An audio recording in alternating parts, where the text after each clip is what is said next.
All right. Good evening, everyone. Good evening, trumpet friends. Josh Rzepka here, and welcome to another live stream. I'm really excited about this one today. We are talking low notes, and I'm really very happy to have a special guest with us today, and we'll be introducing her in just a minute. And while we get this all set up, I want to thank you all for joining us. Um, we've got some good tips. We're going to be talking about strategies for playing low notes, some things to consider and practice, and different approaches, as well as sharing a bunch of different musical examples of different pieces that you're going to find in the standard rep. These are pieces in the orchestral world, in the solo literature, that we got to know, that we got to be able to play, and these are all these are all pieces that we got to work on. Now, let me make sure my stream strength here is going well. Let me know in the comments here, of course, the entire time. If you've got any comments, put them in the comment section, and we'll address them. We'll take care of them, and I will be welcoming Kayla here in just a minute as soon as she signs on. She was teaching tonight until 8 o'clock, so she's going to be jumping in right from teaching some lessons. So she should be here and here she is. So welcome. Can you hear me? Hello, I can hear you. Can you hear me? I can hear you just great. Thank you. And thanks for being here. I was just telling everyone that you basically just came in from teaching. How many students did you have today? Two? That Two. oh, Sorry. I have like 15 to 20 students that I teach oh, per week. So I'm just like got my it. brain. I just show up when my calendar tells me to show up. Every That's how it is. That's how it is. Like, every day it just kind of. I know back when I used to have a real large studio, it just kind of goes, it blurs in from one to the next. But I think we're going to have a great session. So I want to thank you for being here. And we had a chance to chat this last week, and we've seen each other online, but we hadn't previously, kind of interacted or played or done anything together. So I'm really very excited to have you joining me here today. So I think you can probably do a better introduction than I can. So why don't you tell everyone a little bit about yourself? Okay. I'm Kayla Solomon, also known as Trumpet Solo or TPT Solo online. And my focus through my online platforms is to educate people, provide relatable content, and just be funny. So that's sort of my goal. I'm graduating from the University of Illinois with my doctorate in trumpet performance this May, and I'm currently have about 15 to 20 students in my studio right now. So it's a lot, but I love it. And my research is focused on overuse injury prevention. So that's also a fun Very topic that I love talking about. Wow. Now that is a very important topic, and something which maybe if you're up for it, we'll have a chat on that, because I've had my share of injuries in the past, and I find that you learn. I mean, of course, we never want to injure ourselves while we're playing, or from overuse or from doing something incorrectly, but you really learn from it. So a lot of good lessons there. So I got inspired by your videos, your different posts about low notes. I was thinking about doing this low note thing, and I'm like, oh wow, this is great. I'm gonna ask Kayla, and then we chatted a little bit, but this is something that I work on every single day. And how about yourself? It is something that I have started working on every single day. I We talked about this before, but I grew up playing mostly first parts. I was sort of one of the better students in the band, so they're like, let's give her the high parts because she's going to be heard.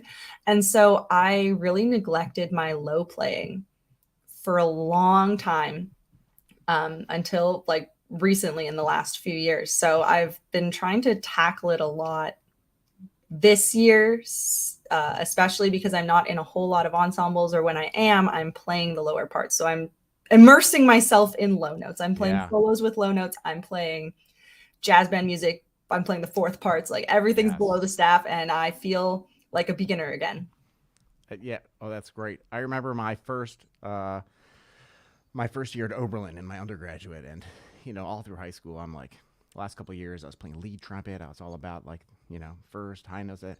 Man, my low notes were so sad and so sorry. Like I couldn't even hit some of them, and luckily, Roy Poper, my teacher, set me straight with a lot of great stuff. So I put together a little thing here, and it's got a lot of good excerpts, and I think a couple of talking points that we can get to. So let me share this. Look at this. Take your low notes to new lows.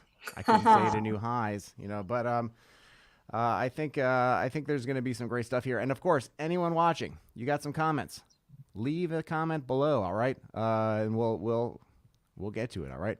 So some things to consider. I took some notes while Kayla and I had our conversation. We were thinking of ideas, and a lot of good stuff. So you kind of touched base on this first one. Just because you play the first part doesn't mean you can neglect the lower registers. And as we get into some musical examples in a few minutes, where I want to be sharing some different clips, you're going to see these are first trumpet parts. These are solo parts, and they're going down to low G's, low F sharps. We really got to be able to hit it, and the complete range of the horn. And Marcus is joining us. Thank you, Marcus. I love that comment. You're awesome. We're getting the down low. All right. We're starting off on a high. Now, so the air and chop support. All right, this was a biggie for me. The low register may require more support than you realize. This for me was like a biggie, because I got to undergraduate, and I was playing, and like my chops, they were kind of like collapsing and falling, because I'm like, oh, it's a low note, like it's relaxed, just that ain't it. No, not at all. I'm the exact same way, and the things that I struggle with, I try to really get my students to be super good at. So, because I don't want them to ever struggle with that. So I work on a lot of low notes with my students. We talk a lot about body engagement. It's something that I've written about in my dissertation.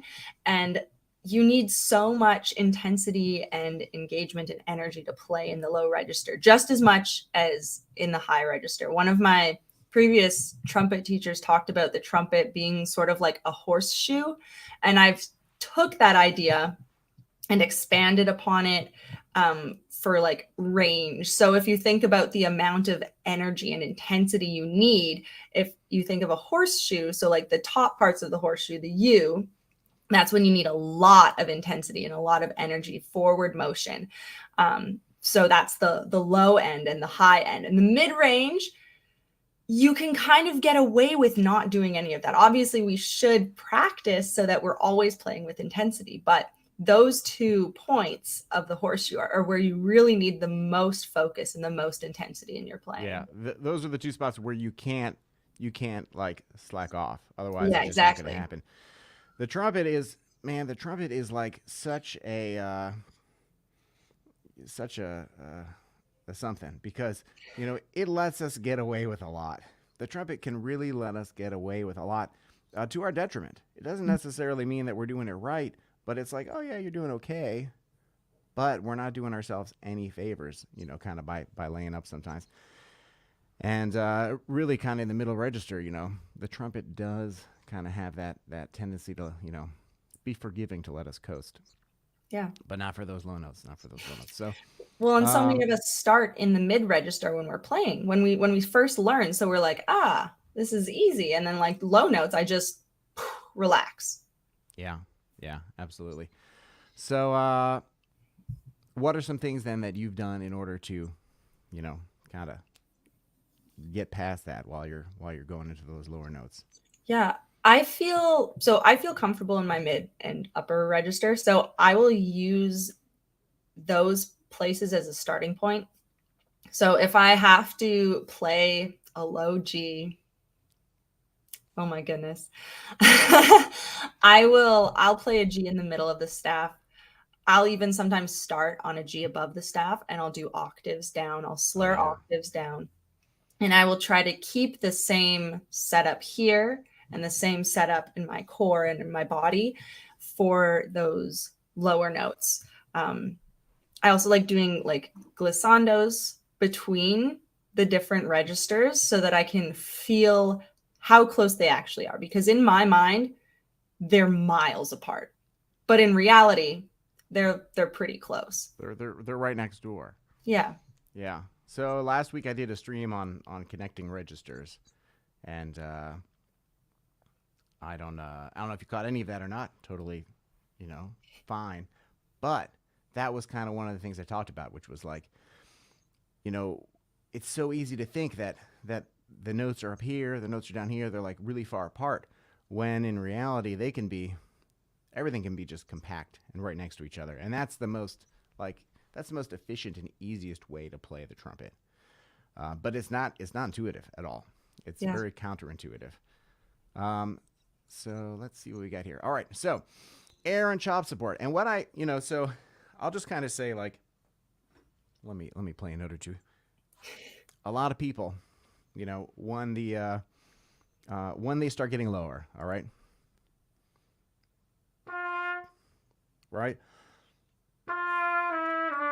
like they're gonna like let their chops kind of relax. That's what I'm talking about. We kind of like grow up as we're young thinking, oh, this is like, it's low, it's easy, it's relaxed, because high notes are like hard and tight. That's not the case. We need that support.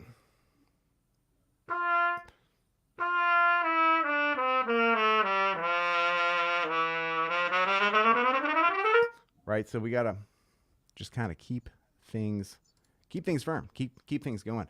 And let's have my slides here. Right? It's ridiculous.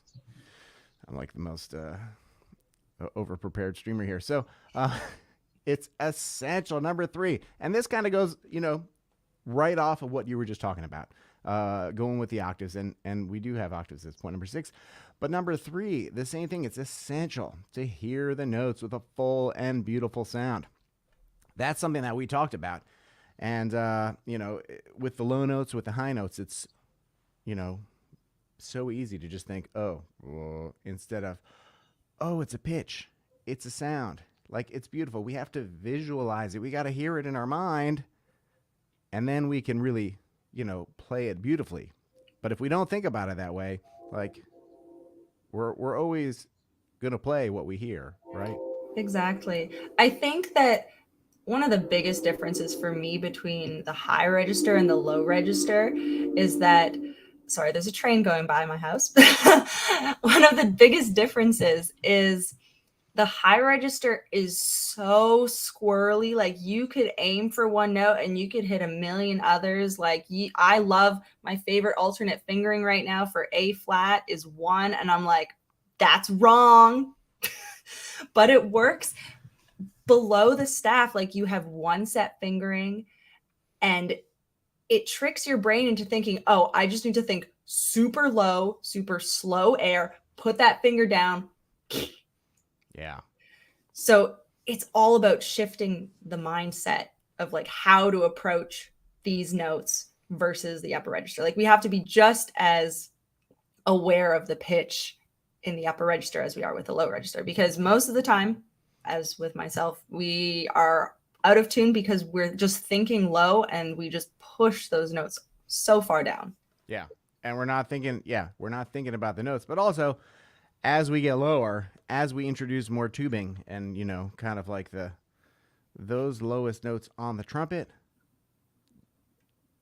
tend to be some of the more difficult ones to really lock in and like, center and play in tune. And that's just because, the trumpet's a compromise. There's a lot of mathematical, compromises happening in order to allow us to play all the chromatic pitches with just three different, buttons and seven configurations. But yeah, the tuning. So that kind of brings back then to the moving on. Number 5 was tuning, tuning, tuning. I didn't Hmm. have enough space on the line, but I was gonna put parentheses and say yes, tuning. But number 4, this is a biggie. This is a biggie, and this is something that I find um, actually doesn't really do everyone too many favors, and that is Clark scales, exercises. These are great, but we got to play music down there. Otherwise, like we don't have that much music in the low register. So if we only ever practice exercises and like patterns and scales and whatever in the low register, like we've never really just trained ourselves to do anything besides like a formula, besides like an exercise, and besides, so like we're not approaching it from a musical standpoint, which doesn't it doesn't help anyone then to like try and approach something really musically down there, because it's actually kind of a little foreign to them. Yeah. I don't know. Yeah, I think that in general, we could practice our fundamentals and scales with a little bit more musicality, because when I'm practicing my scales, I'm thinking like, okay, these are the fingers, these are the notes, make sure my sound is nice. Okay, and we're done. Good. I didn't miss any notes. On to the next one. But like when we're approaching music, we don't, I mean, sometimes I play like that. So sometimes I'm really just like, please let the notes come out. Let's get them all right. But most of the time we want to focus on the phrase. Where's the end point of the phrase? Where's the high point? How are we going to shape this? What do we want the audience to hear? And ideally we should do that with our drills as well, but a lot of us don't have time. Like I don't have time to be sitting around doing my fundamentals and doing drills. So I take the pieces that I'm working on and I turn them into drills for myself. So that's just something that I do in order to save on time, because like I said, I have 20 students. I'm in university full time. Um, yeah, it's a lot. So I need to maximize my trumpet playing without overdoing it time wise. absolutely, absolutely. And that's such a great approach, really, just for everything. I mean, but like low notes, of course, like taking whatever you're working on, turning it into an exercise. Because any piece of music we've got, uh, any piece of music that we have can be a slur study, an articulation study, multiple tongue study. It could be a range study. It could be a low note study. It could be all of the above. It could be an improvisation as well. Yeah. Once you take a piece and then you can analyze the harmonic structure and you say, okay, I'm going to solo on this. So, uh, you know, we don't want to be confined by the edges of the page with whatever we're practicing. When we look at something and just say, oh, that's it. Like that, it can be so much more. And that's great. And that's going to kind of take us into some of these pieces here. But um, let's see a couple more little bits here. Tuning, tuning, tuning. We talked about, right? Those low notes. You got to get your tuner out. All right. If you think you're playing your low G sharp, A flat in tune, guess again. It's you really have to spend some time with it to know where that sits and to know where that is, because on every horn it's a little bit different. But that's a particularly finicky note for a lot of people. And then the low G and the low F sharp can also be problematic. I find, for me, one of the things. Let's see what this one looks like. Oh, look at that. One of the things I find for me is it took a really long time until I really learned how to settle down in the low notes, because it's like with high notes it's so easy to get into the mode of like reaching for the high note, and with the low notes it's the same thing, to kind of like honk at it like bah, right, as opposed to like sitting in it, like really settling onto the note, and just thinking like with a beautiful relaxed sound. You're not like pushing down at the note, you're just kind of sitting on it. And I don't know, like how how was that for you? Was there like, kind of any moment where you're like, oh yeah, I'm playing the low notes. It's like, oh, now I'm playing the low notes. For me, it's been like a journey discovering my own resonance, like with the trumpet and within my oral cavity and everything, because I have a naturally very bright sound. And so I've been working on keeping everything sort of more open. So as I'm going into the lower register, I'm trying to stay open while also not letting the pitch drop. So it's been like a juggling match. I'm just juggling all of these things. But one thing that's really helped has been thinking of singing the notes. Yeah. And I am Do you sing a usually lot uh, sometimes when you're working on pieces by when I'm yourself? working on pieces, yeah, I'll really try to sing them, because if I can sing the note, then I know I can play it. And I'm very lucky that my vocal range sort of spans my trumpet range. So it's accessible to me to like, okay, I can hear it, I can sing it, I can play it. Yeah. So I'll work on in my low register singing and changing where the resonance is. Like you can sound more open, like an opera singer, like, oh, or you can make it more, like have it more forward. Or you can like Hmm. even go into more of like a pop sound, like ah, like Yeah. it's the same note, but you can hear how the resonance changes. And I saw Yeah. Marcus's comment, and that's sort of what I mean by the And resonance. Marcus asks here, can you elaborate on what it means to find your? Yeah, there was a great TikTok I saw a while ago with some singer. Um, there we go. There was a great TikTok I saw some while ago with a singer, and she was like singing something and demonstrating like, kind of like head voice, like up here, here, and like, and then chest voice, and like all the different, all on the same thing. She was singing the same melody over. You probably saw it, or you may have seen something like that. But like, Yeah. it was like, wow, here is someone taking a singular note, right, and just like manipulating it sonically, just like changing the timbre and just like really Mm-hmm. the resonance and the projection. And we can do the exact same thing with the trumpet. So um, yeah, I feel like finding resonance on the low notes for a lot of people is a bit of a challenge because um, it's it's a lot of work. It's a lot of effort to kind of get that note. So that by the time we get it and it's good, we kind of like just by default squash it. And Yeah. and that's kind of like what we hear a lot. But then we get challenged by all these, difficult pieces and it's like, wait a minute. Um, we can't get away with that. We can't get away with that. Definitely. Marcus, let us know if that helps you with your resonance question.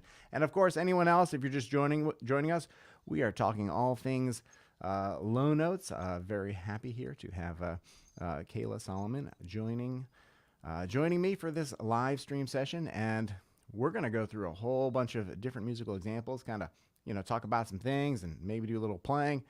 And let's look at this last thing. What else did I have here? Yes. So you touch base on this octaves and intervals, and working from a comfort area and go downwards from there. So to me, this is these are kind of two bullets that are under the same umbrella. Um, working from what you're comfortable with, and that is applicable for everything.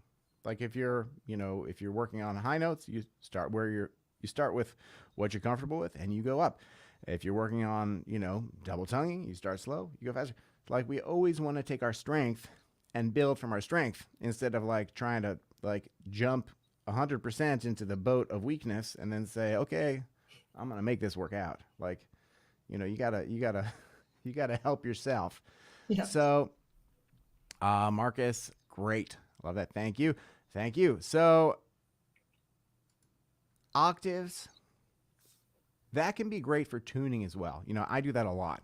Mm-hmm. Tuning, just kind of like getting the pitch and then, allowing myself to kind of feel settled. Because, like, we have the ease of playing that upper octave and it feels good. So, like, we can also transfer that Um, but yeah, what are some exercises then? Like, we're talking music. We're gonna get these examples, but like exercises. What are some exercises that you've been doing then that are taking you from your comfort level, that middle register, and kind of coming down? Like, what are some things that you've been enjoying that you found helpful? So, like I said, I like to take drills from the pieces that I'm working on, but in general, like as part of my warm up, I try to go into that low register, sort of like get in there early so that I'm, you know, wake up my body and my brain and be like, okay, we're doing this today. We're gonna Yeah. play some low notes. I really like doing jumps through the different registers. So like if I talk about like the three registers, um, like middle G, low G, and the upper G. I haven't done this Mm-hmm. kind of exercise in a long time, but basically you're going using the middle G as a pivot point. So da da da da da. I did not sing the right pitch, but and going through it as quickly as possible while slurring it and tonguing it. So I work in my articulation and my slurring into the same exercise. So for me, articulation is a lot more challenging. So I do the slurring first because it's easy. So I figure out where I feel most comfortable and then I add in the articulation. Articulating in the low register gives me nightmares. Like I'm just like, Oh, oh no, I yeah. have to articulate. That yeah, that was a nut that took me a really long time to really crack and feel comfortable with. Articulating in the low register. And when we chatted, I mentioned, one of the exercises I love is out of Michael Sacks's Daily Fundamentals, and he does this, just starting on a C, going down, and he's doing like five tuplets, and it's and it's all just repeated, repeated, repeated, repeated. And the thing is, it's like this is what I find, and you let me know if you feel the same. So what I find is like we're on these low notes, and like especially like quickly articulated low notes. Um, it took me so long to really like know exactly how much energy. It's like so much air. It's like because you gotta get the note started and you gotta follow through, and then like the next note, of course it needs the same energy, but it's like we're not used to like just firing off that much in order to like get those notes in order to get those notes to speak and to really just kind of pop. Mhm. And that was an exercise for me that I found to be really, really very helpful. But I do a lot of, so it sounds like you do a lot of wide interval kind of. You're doing your pieces, and you're turning them into different exercises. But then also like you're incorporating these wide, interval being like, maybe an octave or not whole steps and half steps. Really kind of jumping throughout the different registers, and that's really interesting and a cool approach there. Yeah, part of why I do it is because, like I said, I feel comfortable in my middle and upper register. So I like to incorporate them into everything. So my brain is tricked into being like, oh, I feel comfortable. Now I'm comfortable doing Yeah, this yeah, too. yeah, But also just because you have to move so quickly and so I want to say aggressively. I say aggressively a lot when I play the trumpet because like everything is so fast and like you have to commit 100%. Otherwise, you're gonna crack a note or you're gonna get an air ball or the trumpet's gonna eat you or yep. whatever. So you have to commit 100%. And doing octave leaps, as soon as you pull back, as soon as you hesitate, you're done. So That's it. I that's love that. I Yeah. really like to challenge myself because as soon as I pull back, like I know I'm like, that's what happened. That's great. I'm gonna start doing some more of that because I always took more of a approach of scales, arpeggios, and like of course everyone plays through the Clark Mhm. exercises, and you've got that right? It's just like, okay, we're playing chromatics, we're going down, but like that exercise in particular, so many has like the tendency to really kind of like just, and it just like you get this spread kind of like open sound. But I love that kind of like, okay, comfort level, comfort level, comfort level, out of comfort, but I'm gonna remember how comfortable it was Yeah. just a second ago. Yeah, really very cool. So I got a whole. We talked about different pieces of music, and I messaged some friends, and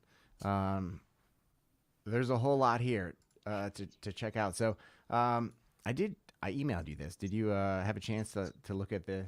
I have not. I That's totally fine. have left my house 12 hours ago, and this is my last thing of the day. So I All have right. not been checking my emails. All right. So of course these are pieces that like at the beginning we were talking about. Okay, first trumpet, like we're doing our thing. We're playing like lead. We're playing the high notes. We're playing the melody in the mid and upper register. But then it's like, oh wait a minute, we're also playing this, right? And I don't know how many of you have ever had to play. I've never had to play this before. I had to practice this excerpt before, but it's like, here we go. It's like all the way down to the low F sharp, and with a mute and soft. It's like this is like the trifecta of difficulty for so many players because we've got to have a nice sound, we've got to connect and be smooth, and we're starting, I mean, in the mid register on that C sharp, going down to the F sharp, and then it just keeps going, it keeps going, it keeps going. Have you ever played this piece before? Thankfully, no.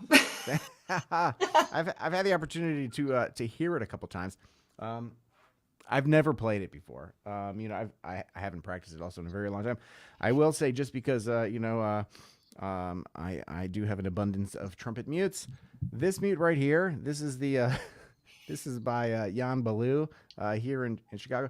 This is a fantastic mute for this piece. I was watching some different videos on YouTube of people playing this earlier. I was putting these together, and this is one some people were using. I really dug it. But I'm gonna just kind of cycle through. We're not necessarily gonna like play through all these, but just like these are some pieces that are great melodic pieces that we can take, that we can practice and incorporate into our practice in order to help us bridge that gap. And I feel like this one might be a great one to start with. Even like, don't worry about the mute. Don't worry about piano. Play it at a comfortable level, so that you're having success with it. And as you're making your way down into the lower register, you take that success and then you dial it back. You're at mezzo piano, you're at piano, then you put the mute in at mezzo forte or forte. Like you gotta do what you can to make it work. But melodically, this is a great piece.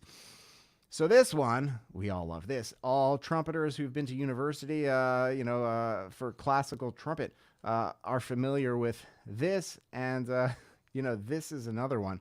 This is a tricky one because it actually goes, I've got the B-flat version here as well. Oh, that's amazing. Here's the B-flat version. Love it actually goes the transpose parts. below, the transpose part, because otherwise, if you're not familiar with this, everyone, this is a nice, beautiful melodic solo, but it's really low. And it's so low, in fact, that it goes below the low F sharp. It goes to a low F, a concert E flat. And if you look at this, it's in A, this part. So, it's transposed here. And this one takes some strategy. I mean, this takes like some strategizing and practicing, because you got to be able to extend your slide, your third slide, and your first slide possibly enough, depending on your trumpet, and in order to get that low note. Have you practiced this one a lot? So I recorded this at the beginning of the semester. I have not looked at it since. But I actually have a post of me playing this excerpt on Instagram, and it's just like the three of the things that I'm awful at, just, or maybe, I don't know. I think I said three of the things, but like transposing, orchestral excerpts in general, I'm not comfortable doing, and then playing low notes. Yeah. So I definitely had to choreograph what I was doing with my slides. I've had in the past where I've done complete alternate fingerings for pieces where I just leave the slide out. So Did you that's do that for this always at fun. all? I did not do that for this. I did that one for the Freedmen concerto. I don't know if you added it in this one, Yeah, I did. but yeah, Yeah, I did that one. for this, at least when I had practiced, I'd never had to perform this. Um, I do an alternate fingering there with the A, and then we've got the G sharp.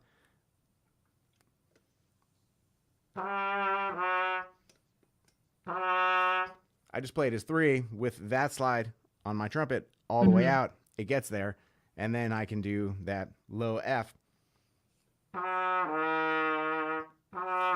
Right?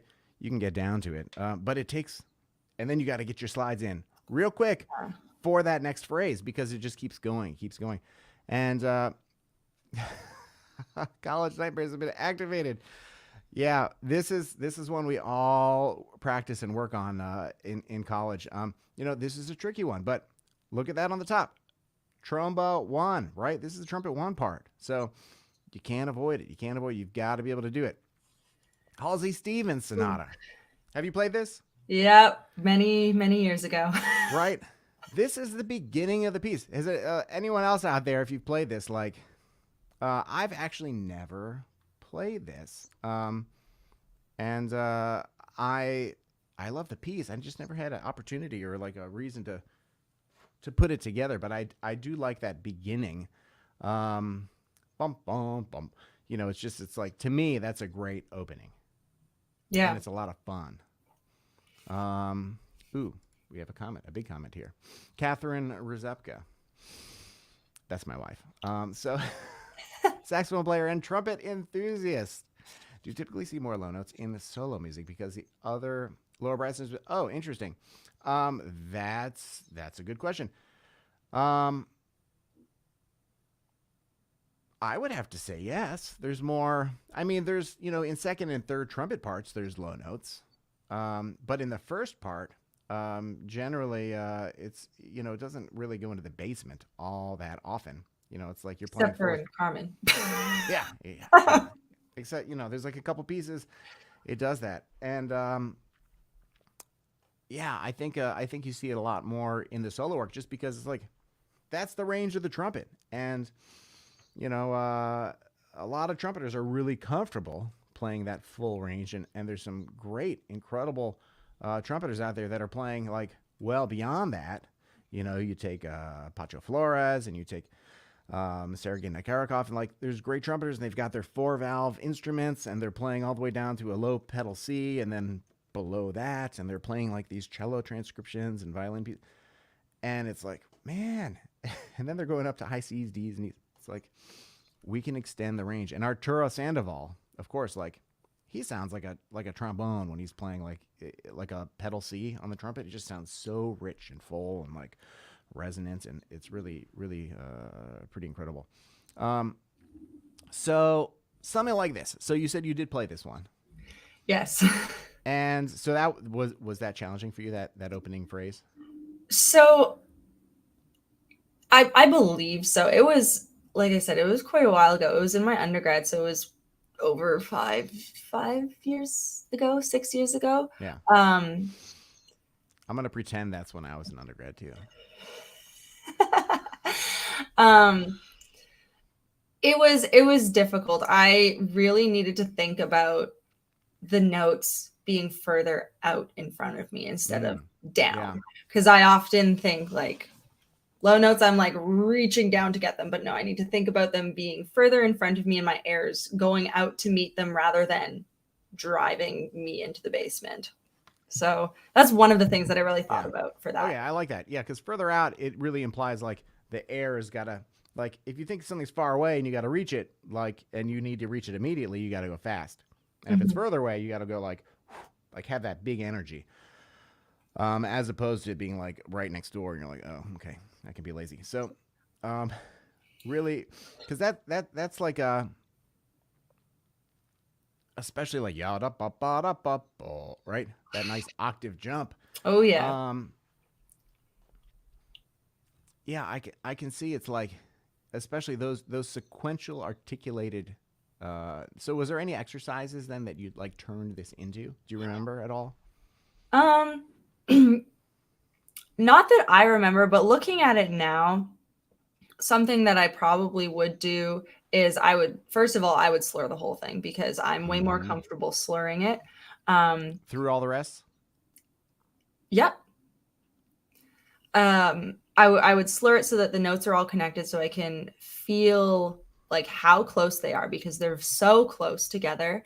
The other thing I would do is I would sort of smear the notes down. So from the D to the G, I would do like an actual bend to get it down there so that I can understand like, okay, like how much of a change am I actually doing? Um, and then the same thing from the G to the G, the octave, I would do a Mm-hmm. smear down. And Yeah. by smear, can you just so that everyone who's watching and listening uh, is clear on that, the smear. So for the the D to the G, Mm-hmm. so I'll bend it. Sometimes I'll even like half valve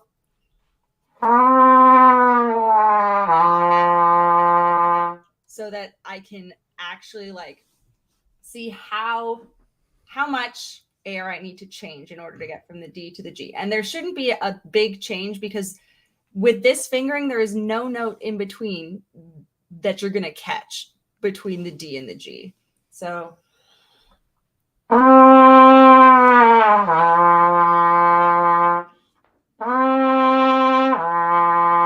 And then I would eventually go to just slurring the note. And then I would articulate it. One of the biggest things that I'm thinking about is keeping my embouchure firm and keeping my core engaged and thinking about my rib cage being up because when I play in the low register, I like to crumple forward, um, which doesn't help. Doesn't help with the pitch or the sound, but in my mind, that is the action that like, oh, I'm going lower. I need to make We're kind of myself smaller or lower. But yeah, really, you need to keep yourself up. and we got to keep that like chamber open, especially like the lower like the resonance. It's like you need a big oh right. Yeah. Yeah, I mean it's kind of it just makes me think back to your description earlier about like the horseshoe, right? And like the top and the bottom, and like we really it's not intuitive to just like barrel through those low notes and like sustain the air, sustain the energy, and then like do it all over again when you have to rearticulate and do that next note. um Marcus writes here, that's my favorite visualization. Sheet music makes the notes look like they are above and below, but it's so much more helpful to visual being in front of you. Yeah. And Mm-hmm. there's so many trumpeters out there who say that, a very similar thing, like, you know, with high notes as well. It's like, it's further away. It's further away because we don't want to like tighten up and kind of close in on ourselves. Um, but I've kind of just got to the point where everything is further away. It's like that's the secret. All the notes are further away, and Yep. you got to approach all the notes with that same energy. Um, yeah. So, what about yeah? Okay, I love that. This is a fun piece. It just makes me want to play it looking at it. So the Freedmen, you talked about the Freedmen. This is Yeah. not a piece I'm really familiar with, Yeah. and So I you love sent this me the piece. music, and I applaud you then for. Yeah, this was so Carol Dawn Reinhardt is one of my mentors and I work with her. I have like lessons with her every week. She's currently in Vienna, but she was one of the first like prominent female trumpet soloists to like have a solo career. Like that was her career, was performing with orchestras and doing all of that stuff, which is amazing in itself. And so this piece was written for her because she loves low notes. Ah, nice. And I was just like, when she told me, or I was asking her, I was like, what should I learn? Like, what pieces should I work on? And she's like, you should learn the Freedmen. So I found it and I was like, oh goodness, this is going to be very good for me. Yeah. So I'm that's how I liking this. found it. So I've worked on it a lot with her and a lot of it by myself. This is where I've put some alternate fingerings into the low register just All right. because it helped me like conceptually. Because for these notes, I was just reaching so far down. I was thinking down. I wasn't thinking far enough in front of me. So what I did was I tried to utilize my third valve as much as possible, because when I use my third valve, I always think about putting the air past the third valve. So I'm always aiming my air in that like direction forward. And then because it's an alternate fingering, my brain is like, oh, it's an alternate fingering. It's not a G. G is low. It's just this note, which I don't have any association with. So I'm very into tricking myself into doing things. Yeah. Yeah. And yeah, this whole section here really it just dances. It just dances in that low register. And this is kind of like a cadenza coming into the end of the entire piece. Which what a way to end a piece. All right, all you first trumpeters out there, all of you, college students and high school students, and sure, we all want to, right? We want to play the exciting, lead parts. But this is part of the gig. This is part of it, and it's not just, oh, I'm gonna play the low notes. Hey, we've got a low F sharps in abundance. We got this high C sharp. We're ending on a D. There's an optional E in there. So it's like this is covering a lot of ground, right? In just a few measures. Yeah. And I mean, it's like, even if you were to take it, even if you were to take it like, oh, I'm going to practice, well, I mean, it's like just practicing scales and arpeggios to cover that range. A lot of trumpeters don't even do, just to be able to say, oh, we're going to start on.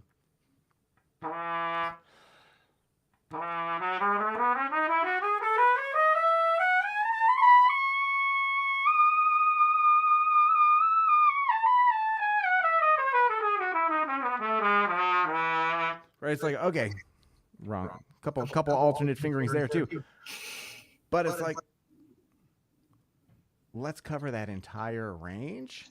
Like, that's a tall order. And now, like, you're being asked to effectively cover that entire range after you've played a couple movements and just ending on the piece. So, yeah, hats off to you for playing this, learning it and playing it live. That's I'm gonna practice. I'm gonna work on this last page just because it looks like low note fun.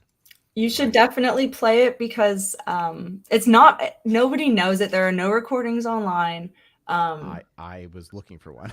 Yeah, there are no recordings of it online. The only recording I have, Carol gave it to me and she performed it with the Berlin Radio Symphony, and it wasn't released because of like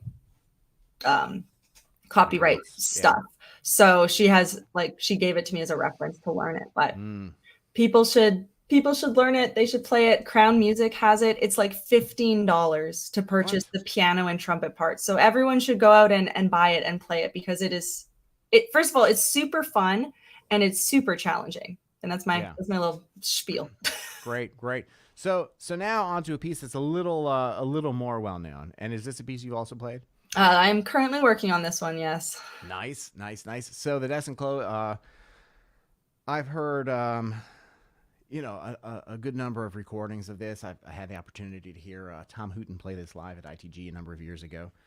He just knocked it out of the park. He's got a great recording of this. And Selena Ahn has a beautiful recording of this as well. Just a wonderful recording. This is a nice piece. And it was a piece I didn't really get. I never played it before. And I remember a long time ago, like hearing it at NTC, when I had gone and competed in some different groups.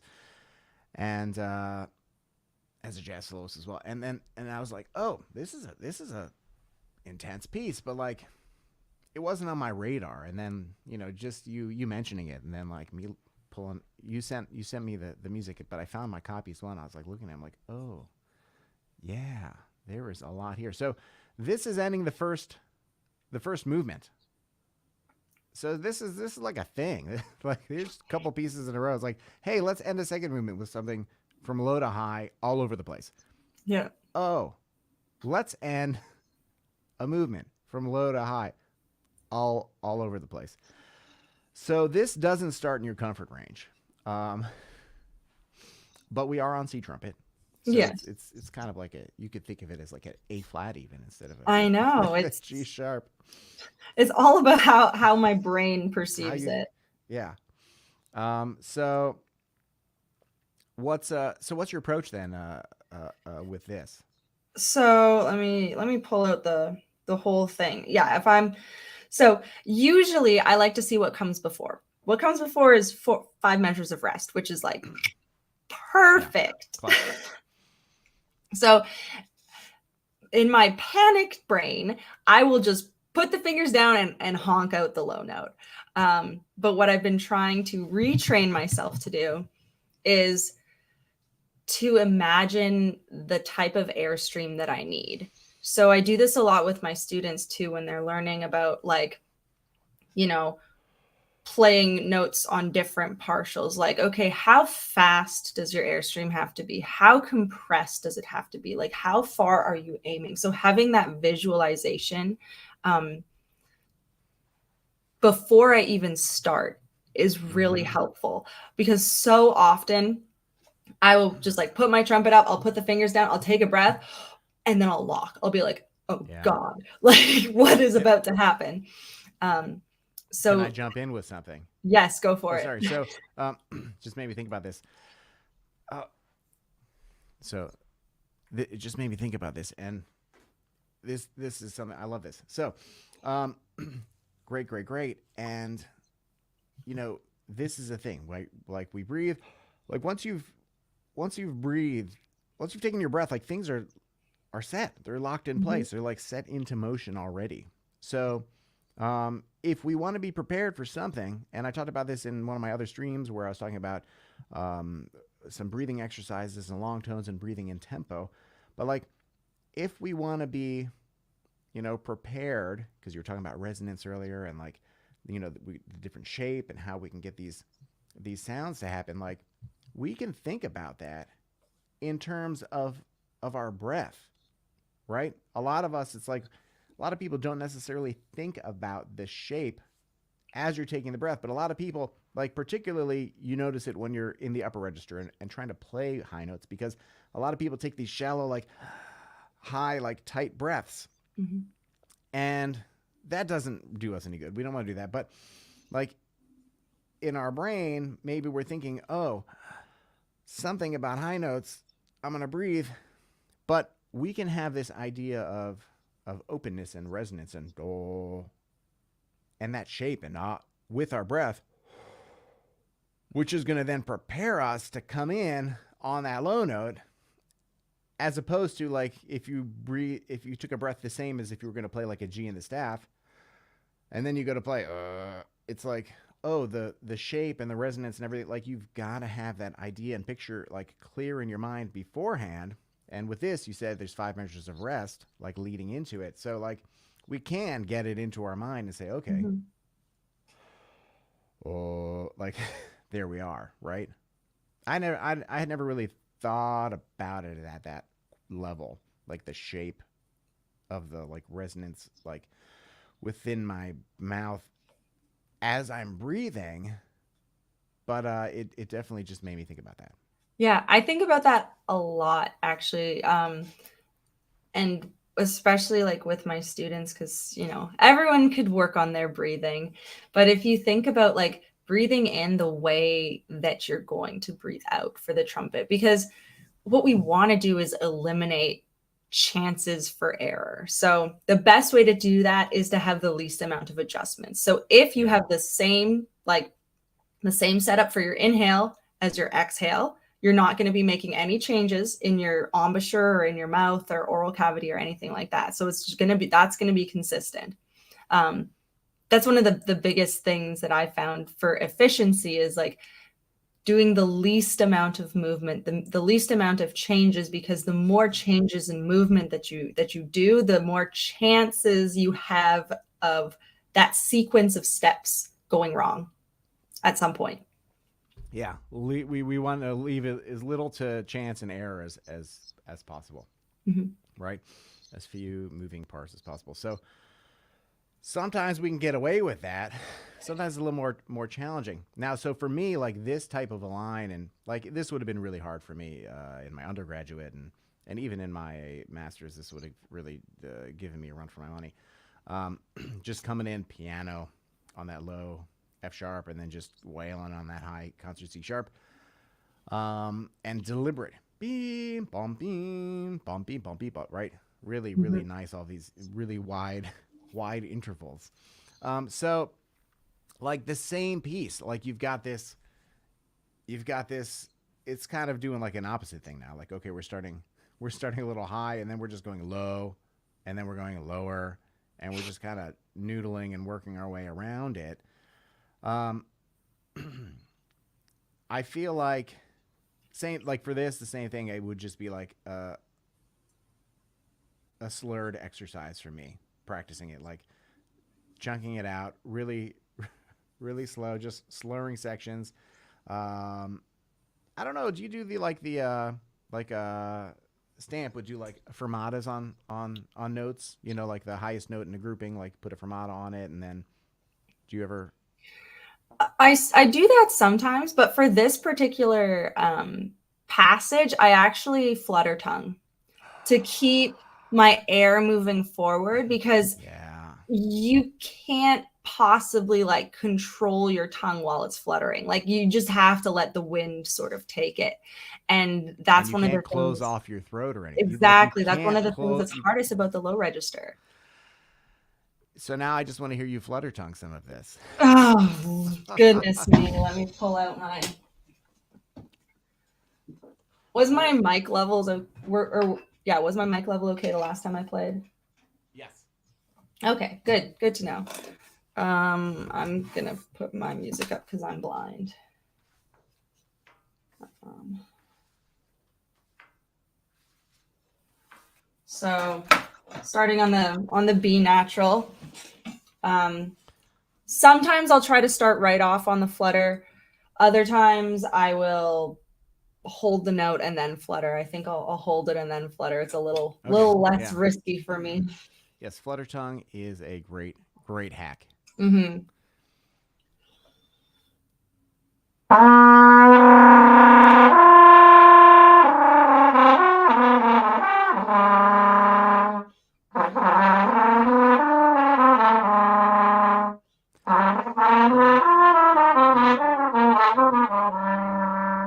And I'm not even thinking about dynamics or anything. I'm just focusing on keeping the air moving forward. The later ones after I took a breath, like I tried to start the flutter right off, right on the initial attack. Um, so I switch it up. Sometimes I'll hold the note and then start the flutter. Sometimes I'll start with the flutter. But this Yeah. has really I love helped that. me. Yeah, this has really helped me, especially with this section of the piece. Wow. Yeah. So anyone watching, of course, put your comments. We're gonna talk about them. And Marcus here writes, Flutter tongue is such a life hack. Yes, Flutter tongue is such a great tool, and like I forget about it sometimes. But then I'm like, Mhm. anytime I remember or someone mentioned, I'm like, yes, oh, that is like that's something that we can do to make sure that we are really keeping our ear open. And when you flutter tongue, are you like doing a true flutter tongue, or are you able to? Some people they do different Yeah. ways. So I roll. It's like rolling my R's. So Yeah, yeah, um, I found it's like a genetic thing. I actually just discussed yeah, this with my student, but some people can roll their tongue and other people can't. And it's just like I said, it's on yeah. genetics. It's Well, like people can do this with their tongue, like make yeah. it a little circle or whatever, Oh and yeah, some people yeah. can't. Well, I Um, so like well, but my whole life, like I never thought I could flutter tongue, and I would always do like the, it's like with the uvula, like right? in the That's like in throat. in your in your throat.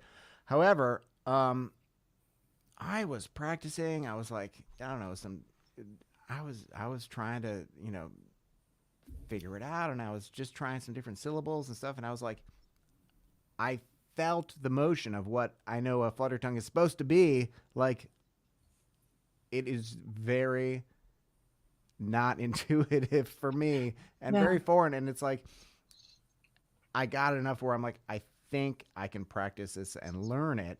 However, my whole life, I've just been just doing it a different way. Hmm.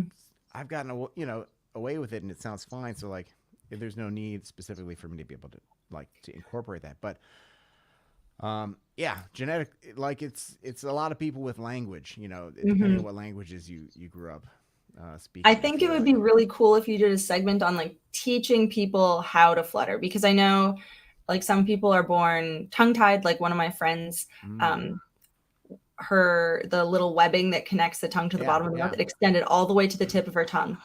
Oh wow, So her tongue's very, very short, and she's a vocalist.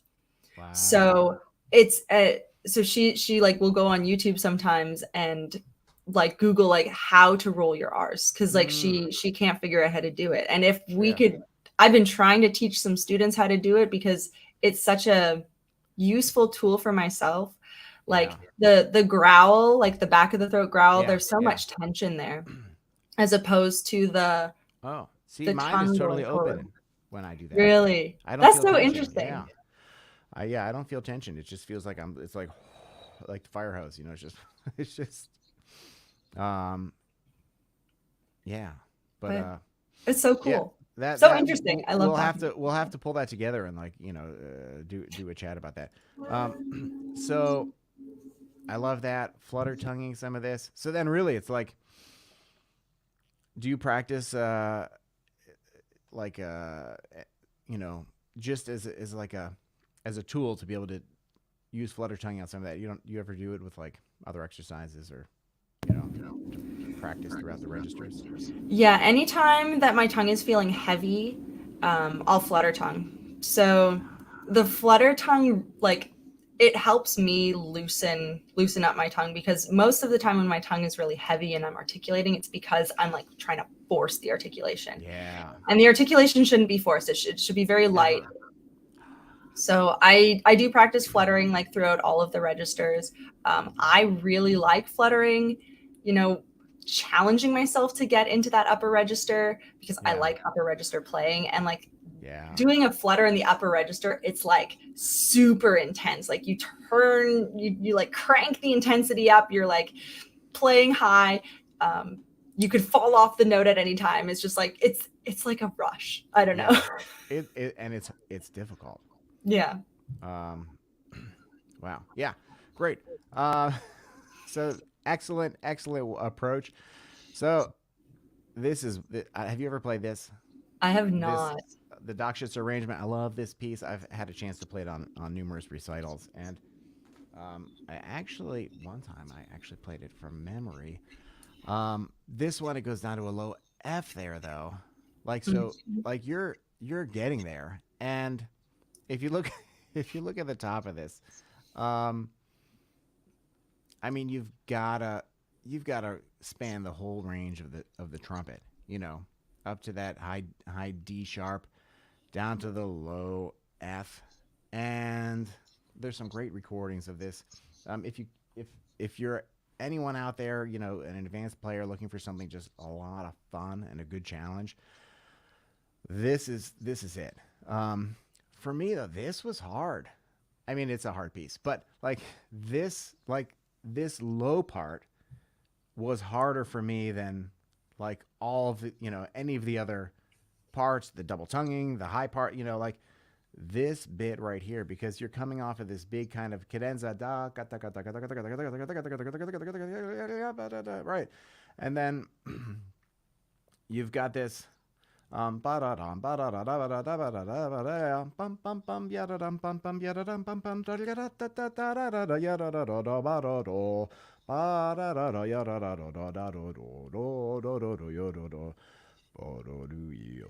I'm down an octave, but coming in then, Do do do do do do do wah, wah, do do do. Articulated like that bit right there. Mm-hmm. That got me. And I hadn't played this in like so long, and I played it on a recital maybe 5 or 6 something years ago. But I'd love to play it again. It's like it's a good bit. Um, it's not moving around a lot, but so gliss right there on the bottom. Mm-hmm. That I do like. So that I just do with the um, it's the combination kind of valve and slide, but um, somehow we get all these pieces where it's like they can't just let you play like one phrase that's in the low register. Like they've got to have it extend and continue from something that was way up high, or or they got to start low and then go way up high. So um, another one. So for me, like one thing I do like about this is that there are all these kind of articulations that are forcing you to have that air. I never tried Mm-hmm. flutter tonguing this. I kind of want to try flutter tonguing a little bit of this just to see what it would be like. So hold on a second. Let me. I'm gonna change scenes here. I've got my whole setup here. Uh, I actually even have a third camera, Oh, wow. which is points directly down on my desk. My desk is very messy right now, so we are not going to look at my desk. It is covered in mutes, but It's the best thing to cover your desk. oh my god, I have 1, 2, 3, 4, 5, 6, 7, 8, 9, 10, 11, 12 mutes on my desk right now. And that is not unusual. So so let me look at some of this. Can you hear that okay? Yep. Is it sound?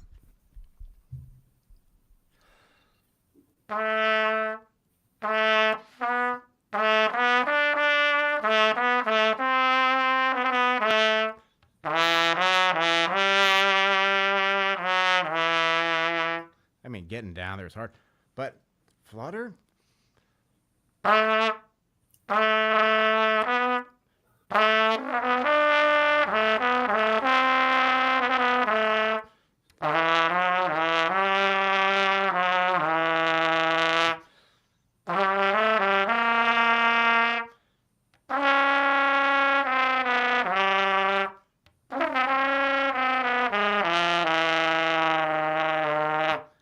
That is hard. Yeah. I don't think I've ever tried to flutter tongue that low. Um, that really does force you to stay very very open. Mm-hmm. Um, were the levels okay coming through there? Yeah, sounds great. Yeah, that's wow. I like that. So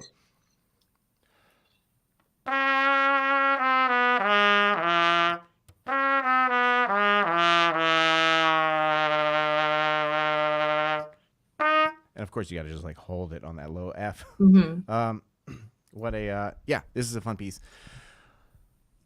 The air, it's the air on that flutter tongue, on that low note. That is awesome. I love that. Thank you for that idea and tip. I've only ever really done the flutter tongue for like high notes. 12 mutes is not enough. There's a closet that's right there that has 200 mutes in it. So that's that's and they're still like arriving in the mail. Like they're always arriving. And more arrive than leave. This is problematic. So the Honegger. I played this way back, and Mm-hmm. it was such a challenge for me. These big wide intervals, and then Mm-hmm. the same thing. Like I had to include the whole opening, that bit, because Yeah. you go everywhere, and then and then you get down to this low G, and it's just like, what is like, Marcus? Thank you. I'm gonna print this out and I'm gonna send it to my wife. I've got support now. This is like, Katie, if you're watching, it's not a problem. So, have you played this piece? Yes, I have. It kicked my butt. Oh my God, this is like such a fun piece. It really kicked my butt. And I hadn't looked at it in so long, and I pulled the music out earlier and I played through just that whole beginning. I'm like, oh, this is, I'm like such a better player now than the last time I tried playing this. I'm like, oh my God, this is so much fun now. But starting off on that low note and then just making your way through, you know, you've got a low concert G to a high concert C. It's taking you through the paces, right? Yeah. Yeah, really. So if you haven't played this one, everyone, go play it. How are you doing on time? How am I doing Yeah, on yeah. time? This is my last thing of the night, so I can Okay, go cool, cool, forever. cool. We didn't specifically discuss like, oh, how long are we going to do this for, and how many more slides? Oh, I got a couple more slides. Um, yeah, this one, oh my God, I kind of feel like I want to try and Flutter Tongue this one too. Yeah. We should just Flutter Tongue all of them. Yeah. So for me, like here's the thing with this one. Now that I can do so much better than I would have been able to back when I was in undergraduate when I first attempted to play this. Mhm. Um, and you know, there's a lot of wide intervals here, and you've got to be really comfortable on the C trumpet with these wide intervals because the C trumpet is not what the C trumpet gave me a lot of trouble. I don't know about you, but it was like not an intuitive thing for me. Like I picked up the piccolo trumpet. Great. I love the piccolo trumpet. It was easy for me. The C trumpet was like really very challenging. My articulation and the everything just never felt settled until actually after my master's degree. It wasn't until like I studied. I had a series of lessons over the course of a year with Michael Sachs, and he actually fixed my C trumpet playing like in one lesson. It was actually kind of miraculous. I was just like, what? Um, but it all had to do with the articulation, which and how much air I was putting through. But um, it's not it's not intuitive like to play this piece and then like play that whole ba da da da da da da da and like get all the way down to that low G and still keep your corners and keep everything like in place and not letting it just collapse because you've just played this big opening line. I think the Yeah. hardest part about this particular excerpt, like just before rehearsal too, like you have that low G and then you have a rest and then you have the G again. So do you take a breath? And if you take a breath, like you're resetting. So like that increases the chances of messing up. In places like this is where I would do a nose breath. So I wouldn't change my embouchure at all. Ooh, I And like I would that. breathe through my nose and then just restart. And I would say actually like for me, one thing that I would think about or notice now that I think about it, I know for sure that I in the past playing this never was blowing through that low G. Like as we are coming down and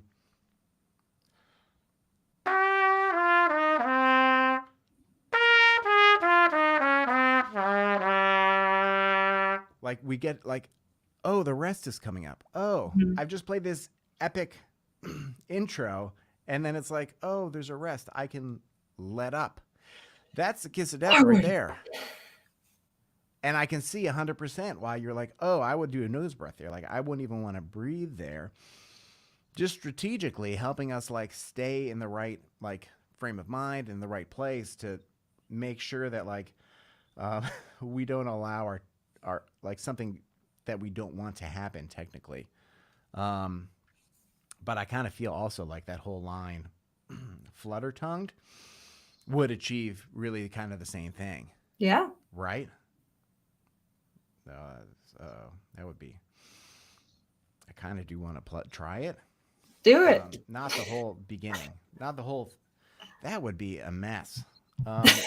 Did you ever wait? Did you ever flutter tongue the whole thing here? I don't think I've ever flutter tongued it with the interval leaps. I've never either. I'm willing to try it.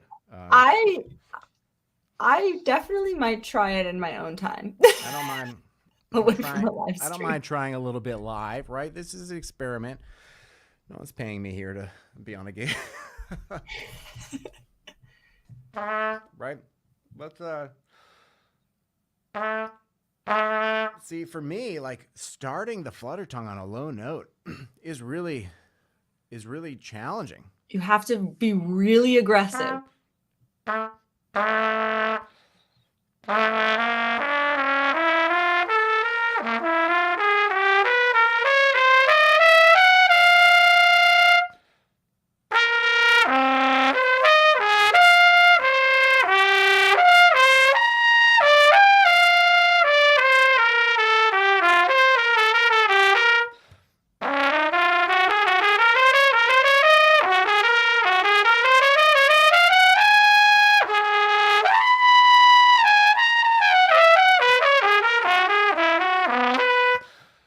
Woo! That was really good. That's probably the best I ever played it. Like, you gotta connect everything. This is like my new, yeah. That's something else. Like that, yeah. I never really thought about it.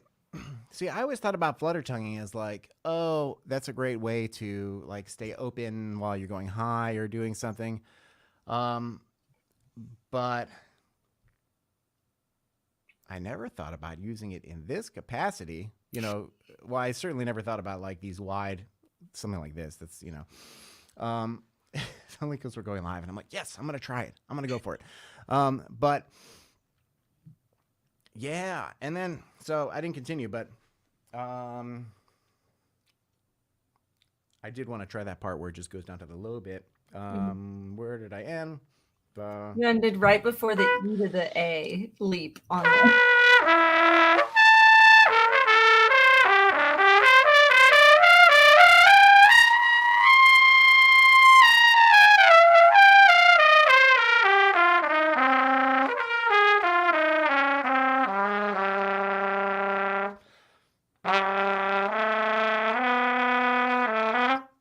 Yeah, that's a thing. I think we should make this a challenge, like This an is Instagram challenge. Like play this passage flutter tongue.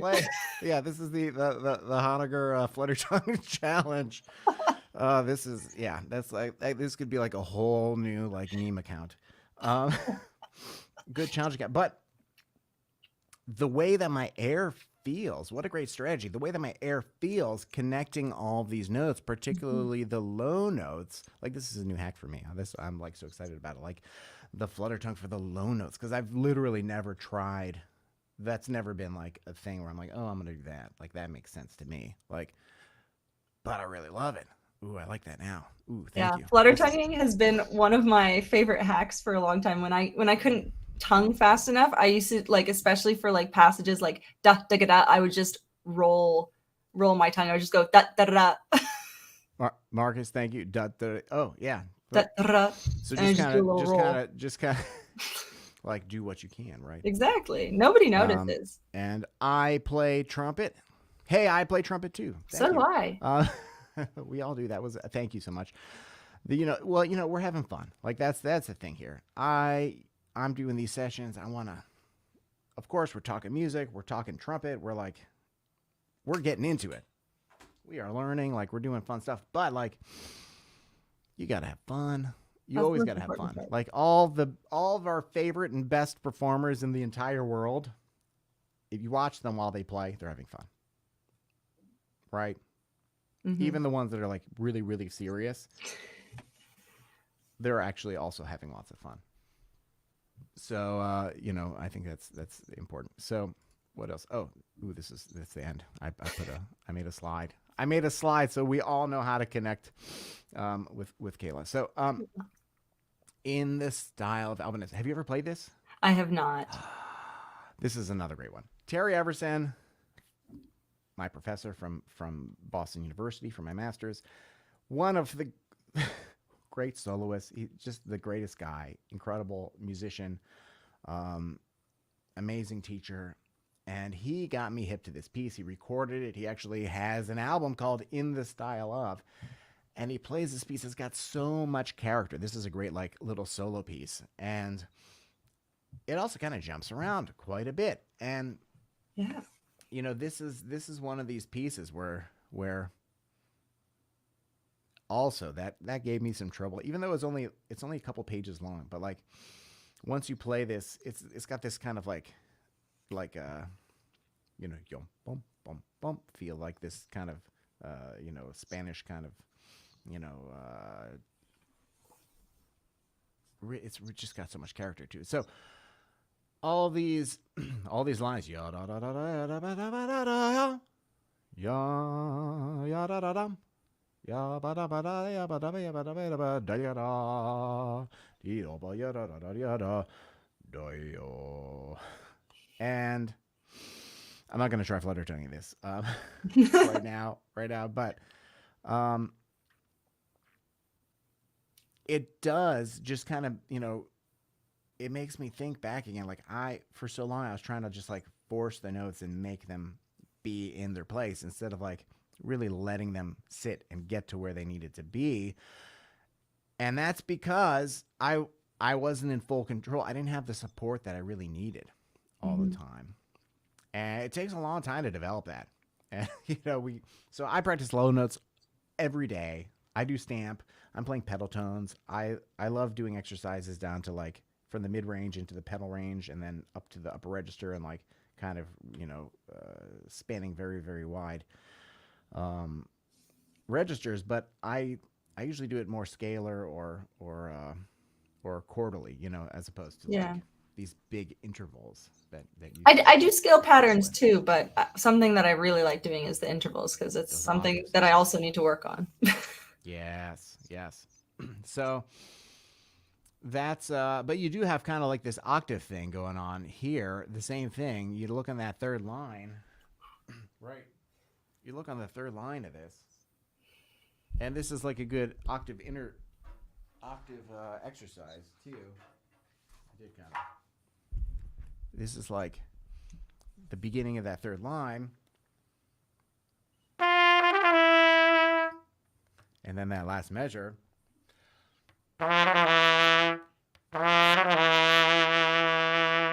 It's like we got that octave.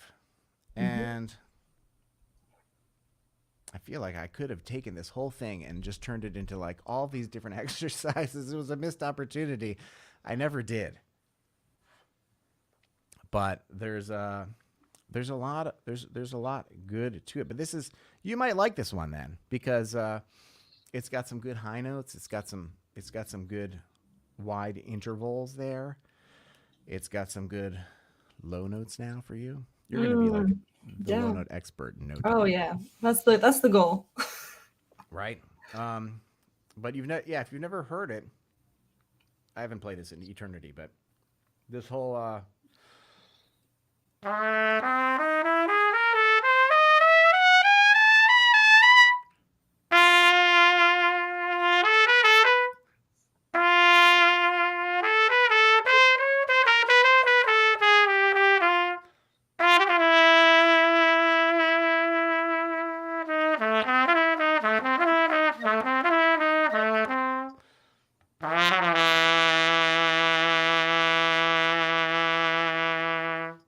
right, it's just like, and that one right there, that's a spot.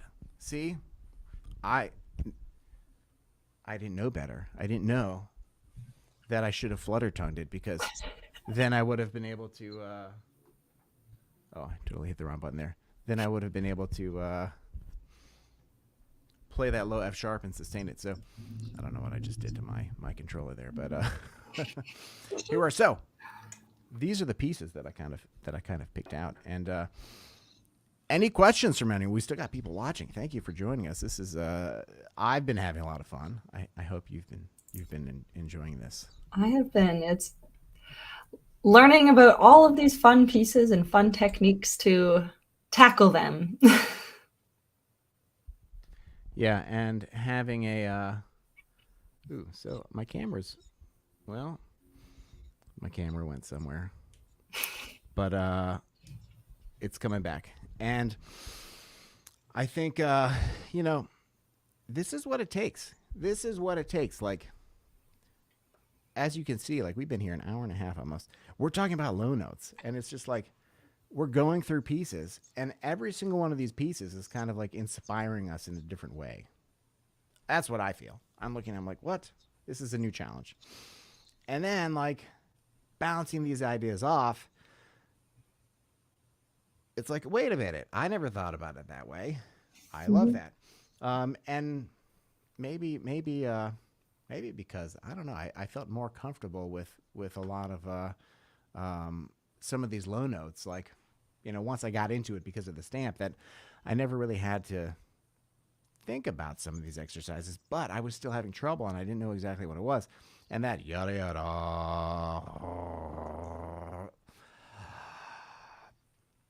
Oh my goodness. I'm going to practice that. I'm going to practice. Okay. Yes. That's great. So, Marcus writes, I will join any flutter tonguing challenges or low note excerpt challenges. If you guys challenge community, this might be fun. It might be a good, I think it would be great. It might be a good thing for us to get into, right? Yeah. Maybe we don't start off with the bizet, but we'll get there. We're going to get there. We don't want to scare people right off the bat. We're going to start with something that's melodic and fun, and people are really going to enjoy. And you may regret saying that, but I don't think so, because we're going to have fun, and this is great. So we've been hanging out here. We're going on an hour and a half. If you got any more questions, put them in the comments. We're going to get to them. Otherwise, before, we're not done yet, but Kayla's been joining us, and a very big thank you. So I pulled all this stuff from your website and your link tree. Perfect. So if you've been enjoying this, if you've been digging this, she's everywhere. You can find her on Instagram. You can find her on YouTube. You can find her on Facebook. You're on Patreon. You've got a website. You do TikTok also. I do TikTok. But your TikTok wasn't listed on your link tree. But same handle on she's TikTok. everywhere. Same handle. So she makes great stuff. I've been following her for I don't even know how long now, but enjoying your videos, and it's like, this is what we need in the trumpet community. Just like great performers, great educators, like fun people doing exciting and fun things. And it's like, that's one thing I've really been enjoying. Matilda Lloyd. Yeah. Also, like, she's been doing the greatest things, like with her TikTok and some of her other posts, where she's just like, it's behind the scenes. Like, here, she's a fantastic soloist. She's got a beautiful CD that's about to come out that she's been hyping up and talking about. But, like, she is, like, sharing what it's like, what it's going through, and, like, all of her things, and, like, having these discussions. And that's what we need more and more of, in my opinion, in the music world and the trumpet community. And I play trumpet rights. My breath support has gotten much better. Also, I've kept sticking with trumpet lessons. Great. And my piano lessons start next Tuesday. I can't wait to become a great player like you one day. I sure hope so. I would love to play with you one day. Keep working, and we'll play a gig together. It'll be fun. Come to Chicago. We'll do it. And that's what we got to work towards.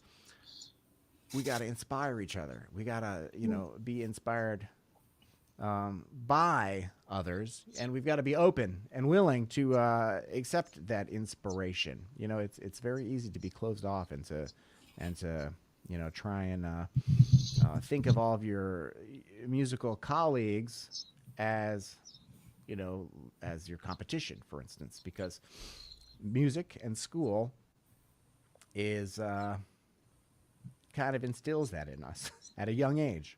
We're like auditioning, and we're challenging, and we're first trumpet and second and section leader, and it's like, then there's competitions, and there's the national trumpet competition. There's like all these things, and it's like, oh, it's a competition. Wait a minute, no. Like, we want to strive for excellence, sure, but we want to keep things. There's strain. We want to keep things supportive. We want to keep things like open, and we want to allow ourselves to be open to that. Because if you think about people as being like competition or competitors or this or that, then you may close yourself off, and then you're not going to have these opportunities, and then no one's going to want to ask you to be on their live stream because you don't look like you're a lot of fun. So if we Well, I'm if glad we you think I'm fun. yes, yes. Well, and we're both in Illinois right now. We're not that far away, It's very but true. so wait, are you're going to be at I don't remember. You're going to be at ITG? I will be at ITG. ITG, the hang is happening. Hey, everyone else, anyone watching, let me know if you're going to be at ITG in the comments because ITG, there's nothing else like it. It's all the great trumpet players that are out there.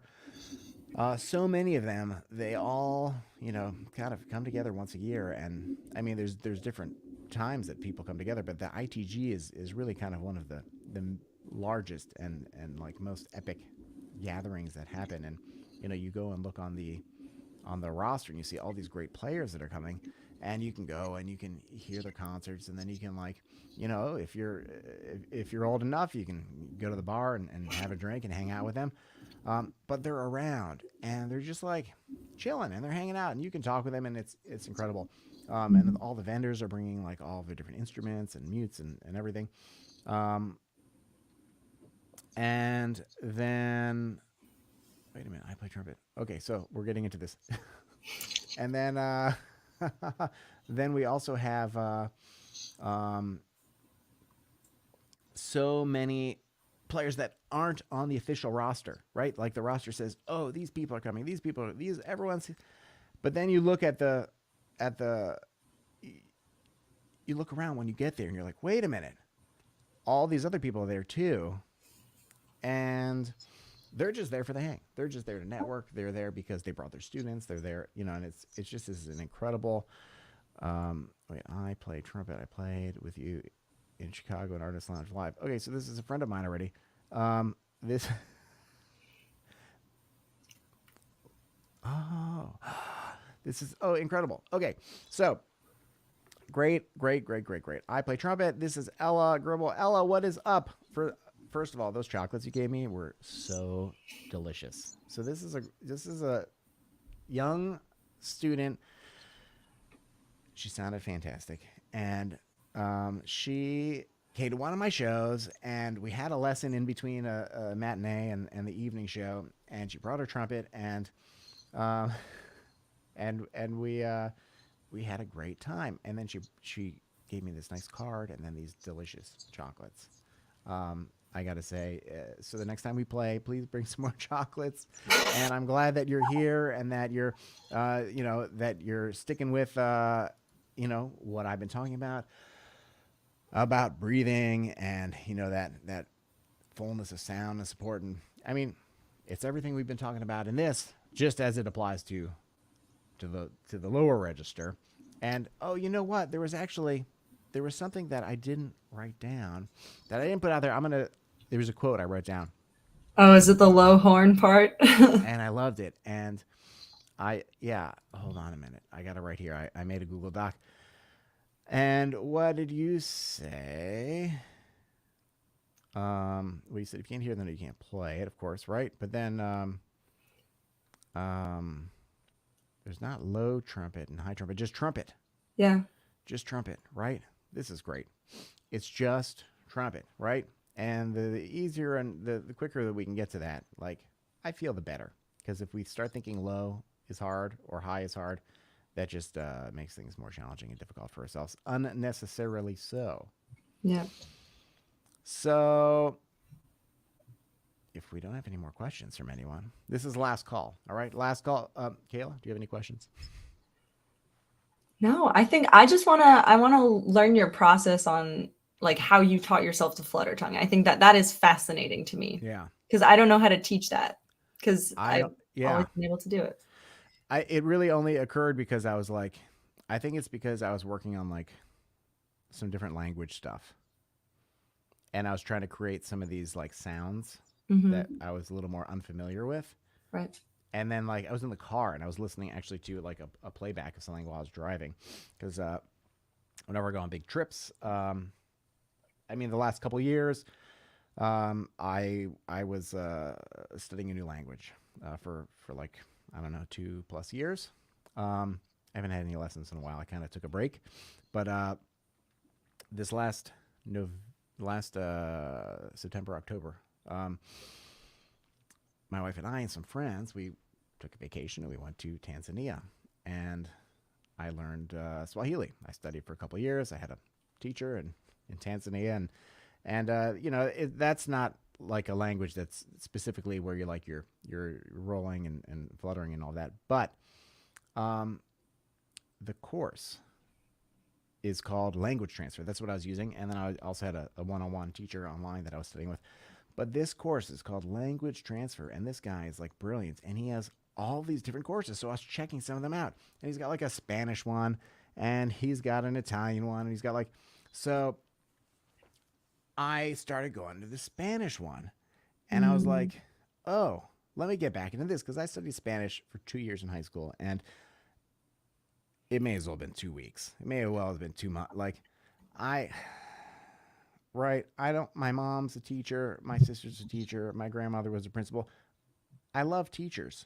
I'm a teacher. I don't want to disparage any teachers. However, I had two just horrendously bad Spanish teachers. And because of that, I learned very little. I live in Chicago, and um, there is a very large Hispanic community here. And like my neighborhood, there's like a little, kind of like a corner store, is like a Spanish supermarket, and there's like all like the guy that cuts my hair, Alex, down the road.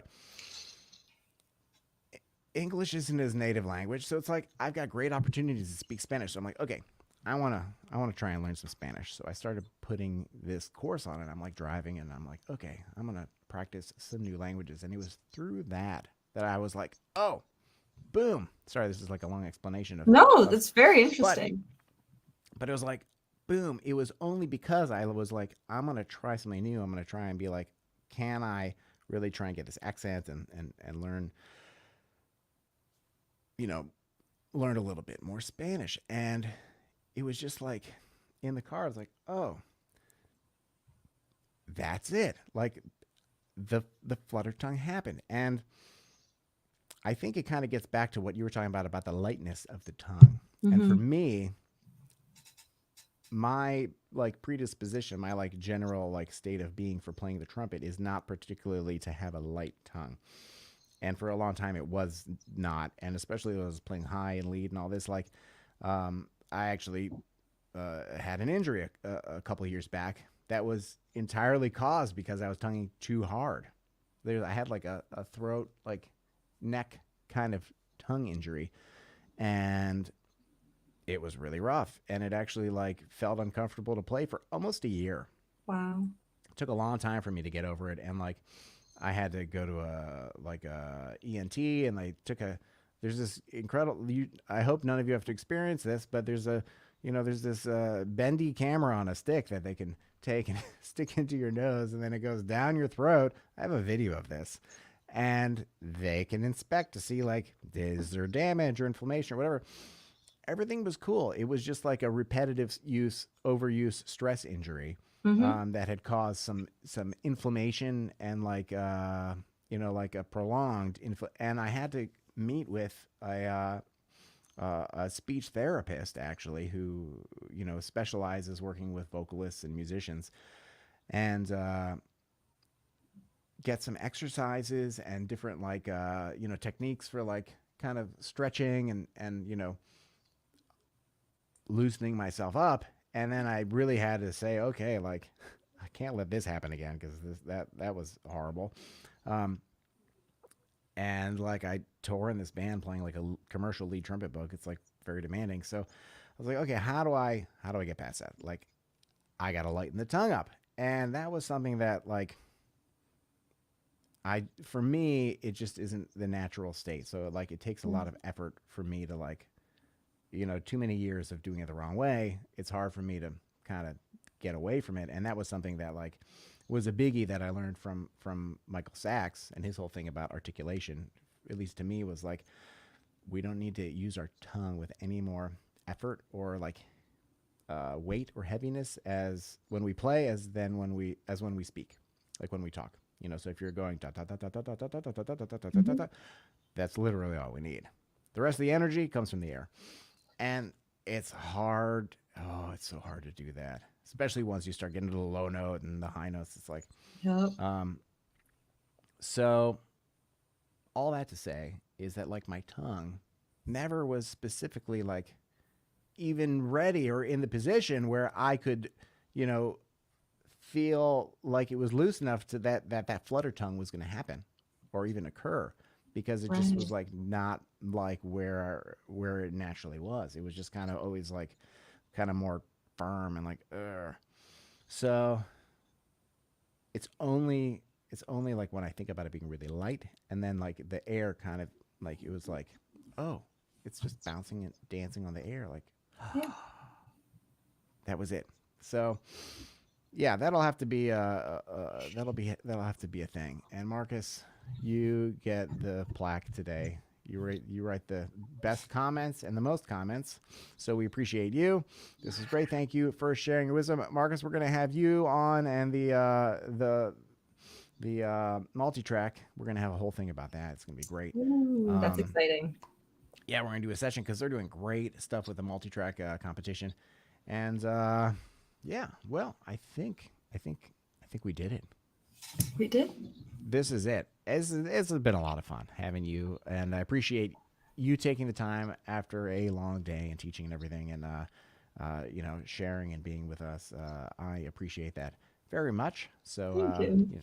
yeah, thank you for joining. And how much more have you got in your program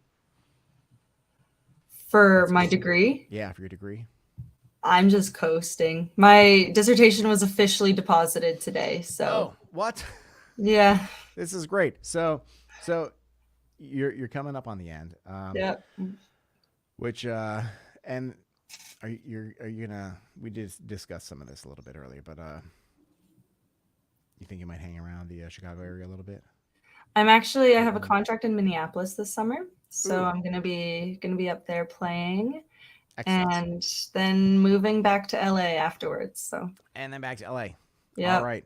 And Minneapolis. So you're just gonna go out to ITG and you're gonna stay there. pretty much, yeah.